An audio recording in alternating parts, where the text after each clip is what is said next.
সত্য কথা হলো জনগণের সমস্যা হয়, ট্রাফিক পুলিশ দিয়ে হিমশিম খেতে হয়। এটা বোঝার চেষ্টা করতে হবে, রিক্সা ভাইদেরও বুঝতে হবে যে এই কাজটা মানুষের কষ্ট দিচ্ছে। আপনি নিজের কষ্ট লাঘবের জন্য, আপনার সন্তান পরিবারের জন্য আপনি শত শত হাজার হাজার লোককে জামে ফেলে দিচ্ছেন, কষ্ট দিচ্ছেন।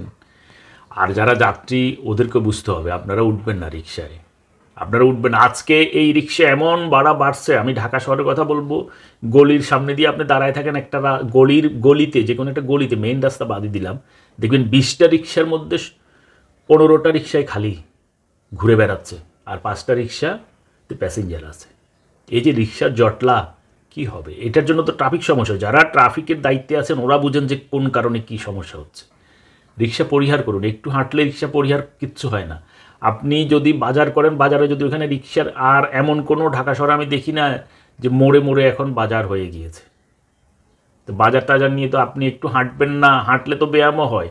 আমি দেখেছি যে বাসে উঠে যারা মানে কদমে কদমে ওদের নামাই দিতে বলে, মানে যা ইচ্ছা তা, ওই যে আইন মানে না, যেমন বাসের স্টাফরাও মানে না আইন, ট্রাফিকদের যে নিয়ম আছে স্টপেজ ওইখানে দাঁড়ায় না, কারণ ওরা রাস্তা থেকে প্যাসেঞ্জার উঠায়। এই যে আইন সবাই ভাঙছেন, কাউকে দোষ দিয়ে এককভাবে দেওয়া যাবে না।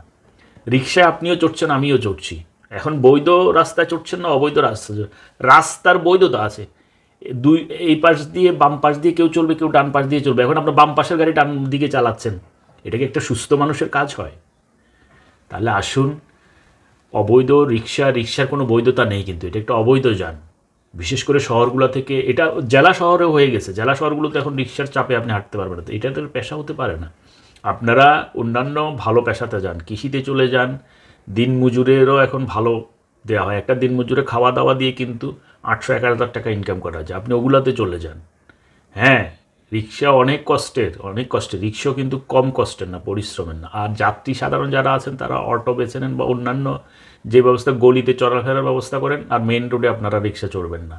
চড়েন, আপনি বাসার আশেপাশে গলিগুলোতে চলে ওগুলোতে চড়েন, কিন্তু মেন রাস্তায় যেখানে মোটরযান প্রচুর চলে, বাস ট্রাক চলে, ওই জায়গাগুলোতে রিক্সা ইউজ করবেন না।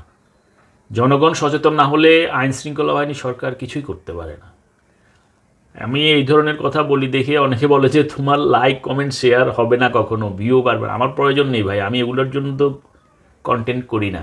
আমি নিজের দায়িত্ববোধ থেকে, নিজের অভিজ্ঞতা থেকে এগুলো শেয়ার করি সবার সাথে। কারো ভালো লাগলে লাগলো, আর কেউ অপছন্দ করলে এড়িয়ে যাবে, এটাই হলো নিয়ম। আর লাইক কমেন্ট শেয়ার কারো ভালো লাগলে করবে, আর না লাগলে করবে না। আমি like share comment social media থেকে ইনকামের জন্য করি না, আমার দায়বদ্ধতা থেকে নিজের চিন্তা আসে, এগুলাই শেয়ার করি।